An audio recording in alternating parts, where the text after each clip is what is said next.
شراب جو ہے اس کی حرمت 3 مرتبہ میں آئی ہے. 2 مرتبہ جو احکامات نازل ہوئے، جیسے مثلا جب یہ حکم نازل ہوا یا ایھا الذین آمنوا لا تقربوا الصلاۃ وانتم سکارا، اے ایمان والو نشے کی حالت میں نماز کے قریب نہ. بالکل بالکلیہ طور پہ شراب کی حرمت جو ہے اس آیت میں اللہ تعالیٰ نے بالکل واضح طور پر یہ حکم دیا کہ شراب حرام.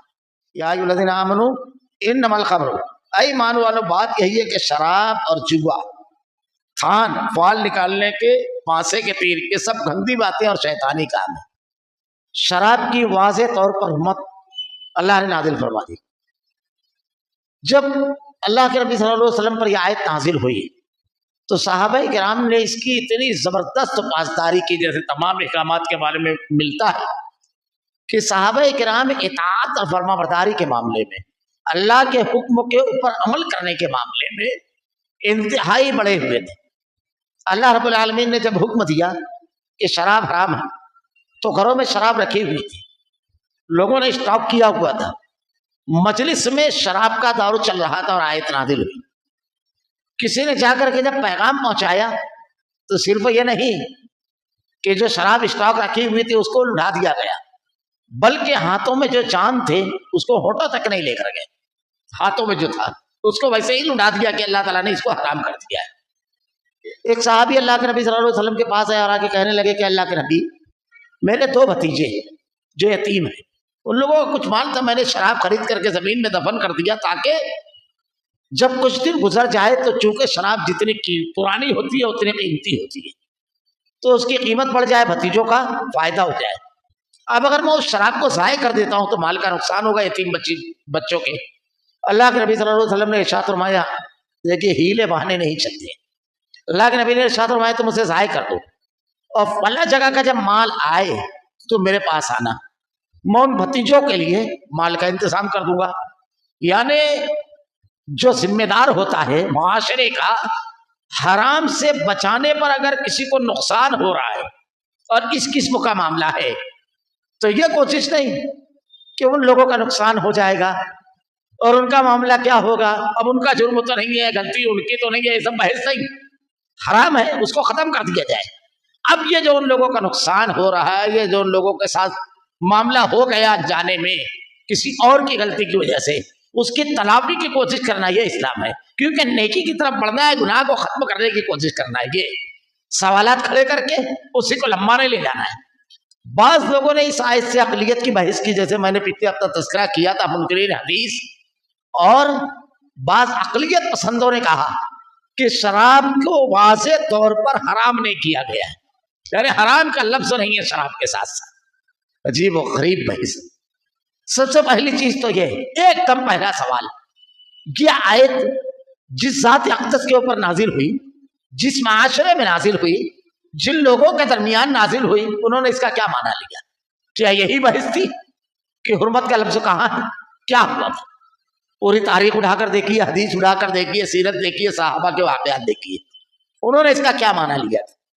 اللہ کی کتاب جو اللہ کے نبی پر نازل ہوئی، اور اللہ رب العالمین نے اللہ کے نبی سے کہا اس کو جلدی جلدی زبان مت چلاؤ، اس کو یاد کرا دینا اور بیان کرنا یہ ہماری ذمہ داری ہے. اللہ رب العالمین نے ارشاد فرمایا، اللہ کے نبی صلی اللہ علیہ وسلم نے جو چیز صحابہ کرام کو نہیں سمجھی اس کی وضاحت کی.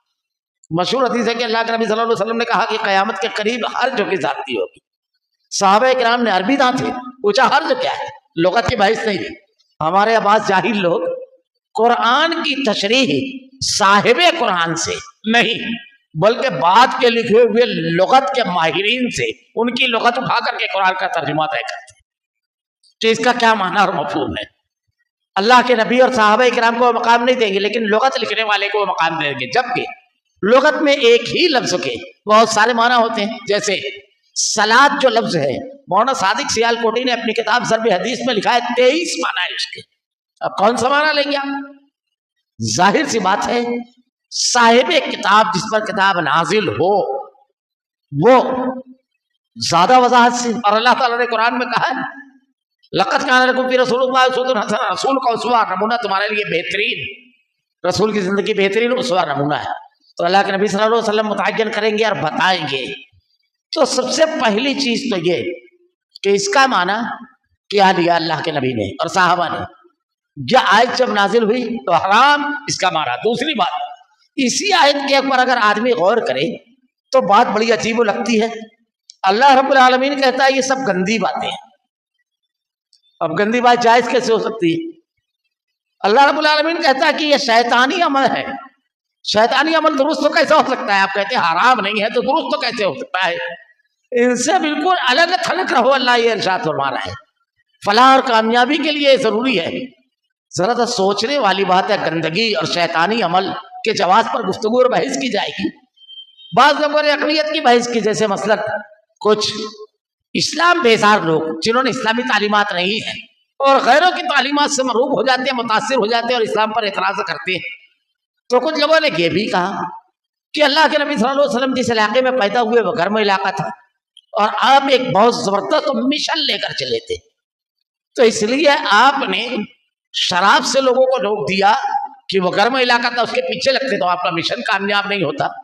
اگر آپ یورپ وغیرہ کے علاقے میں ہوتے جہاں شدید سردی ہوتی ہے، انسانی ضرورت ہے شراب، تو اس کے جواز کا حکم ہوتا. علماء کرام نے اس کا جواب دیا ہے. پہلی چیز تو یہ کہ اگر یہ کہا جائے کہ سرد علاقے میں ضرورت ہے تو اگر تھوڑا سا پرانے لوگوں سے آپ گفتگو کریں تو بھلے اسکول میں ایک کتاب، اسکول کے نصاب میں ایک سبق ہوتا تھا اسکیمو. ایک قوم تھی اسکیمو، یہ برف میں رہتے تھے، پوری زندگی ان کی برف میں گزرتی تھی اور کبھی شراب نہیں پیتے تھے. یہ تو مر جاتے، ختم ہو جاتے، یہ ضرورت نہیں ہے. دوسری بات، شراب کے ساتھ جوا بھی حرام ہے. اس کا موسم اور جغرافیہ سے کیا تعلق ہے؟ اور اللہ تعالیٰ نے اس کے نقصانات کو واضح کیا ہے، اس کے نقصان کو. تو یہ چیز جو ہے اللہ تعالیٰ نے اب جو 4 چیزیں اس میں بیان فرمائی ہے، شراب اور جوا، کھان اور فال نکالنے کے پانسے، شراب اور جوا، اس کے نقصانات کیا کیا ہیں. شراب جب آدمی پیتا ہے تو اس کی عقل ڈھک جاتی ہے، اس کی عقل کام نہیں کرتی ہے. اور دنیا میں اگر آپ دیکھیں گے تو جتنے بھی بڑے جرائم ہیں سب شراب کے ساتھ کیے جاتے ہیں. قتل و غارت گیری، ماہرین کا یہ تجزیہ ہے کہ 90 سے اوپر جرائم نشے کی حالت میں آدمی کرتا ہے، کیونکہ اس وقت اس کے اندر جوش انتقام ایسا ہوتا ہے اور اس کے مضمرات، خود اس کا کیا نقصان ہوگا اور سامنے والے کا کیا نقصان ہوگا سب فراموش کر دیتا ہے. وہ جیسے کسی کو قتل کر دینا، قتل معمولی گناہ نہیں ہے. ایک آدمی کو اگر قتل کیا گیا تو ایک شخص مرتا ہے، اگر وہ گھر کا ذمہ دار ہے تو پورا گھر مر جاتا ہے. پھر یہ خود آدھے گھنٹے، 20 منٹ، 10 منٹ کی جذباتی کیفیت کی سزا عمر قید کی شکل میں یا پھانسی کی شکل میں خود اپنی زندگی سے کھیل جاتا ہے جذبات میں. یہ نشے کی حالت میں ہوتا ہے. نشے کی حالت میں رشتے فراموش کر دیتا ہے، گالی گلوچ تمام چیزیں. آگے اس کی مفصل بحث آ رہی ہے. دوسری چیز جوا، جس کو حرام قرار دیا. یہ دیکھیے اس کا تعلق جسم سے بھی ہے، سماج اور معاشرے سے بھی ہے. اور آگے کی جو چیزیں اس کا تعلق عقیدے اور منہج سے اور اس کے نقصانات کیا ہوتے ہیں. دوسری چیز جوا، جوے کی جتنی بھی قسمیں ہیں شریعت میں سب نے حرام قرار دی ہے. جوا کھیلنا، جوا کھلوانا، یہ سب حرام ہے. اب اس میں جوا جب آدمی کھیلتا ہے آج کے دور میں، جیسے ایک جوا تو یہ ہے جو ہمارے یہاں معروف ہے سٹے کی شکل میں، ایک جوا تو یہ ہے جو ہمارے یہاں لوگ کھیلتے ہیں پتے وغیرہ کی شکلوں میں، کسی اور شکلوں میں کھیلتے ہیں. آج کل موبائل کا دور ہے، موبائل کے اوپر بڑی تعداد میں یہ چیز چلتی ہے جس کی وجہ سے گھر تباہ برباد ہو رہے ہیں، نسلیں تباہ برباد ہو رہی ہے.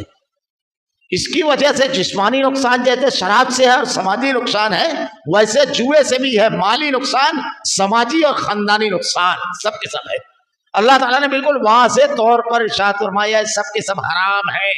اب اسی کی ایک شکل